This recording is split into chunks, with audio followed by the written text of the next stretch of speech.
Want to grow your own fertilizer, attract pollinators, and build incredible soil, all with one plant? Meet Russian Comfrey, your garden's new best friend.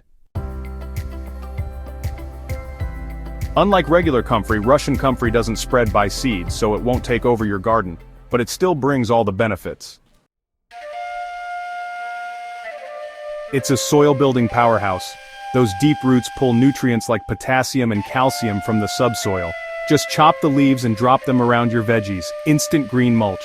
Add it to compost for a fast nitrogen boost.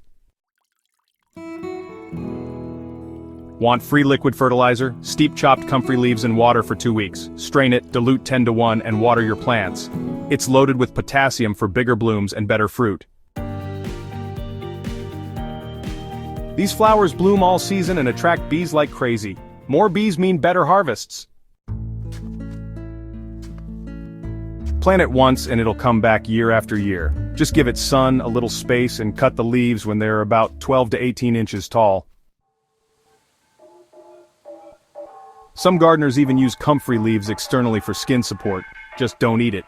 Old school nickname? Knitbone? Russian comfrey is the ultimate low-maintenance garden helper. Grow it once and it'll feed your soil, your plants, and your pollinators for years to come. Hit like if you're planting comfrey this year, and subscribe for more garden wisdom here on the Wormy Garden.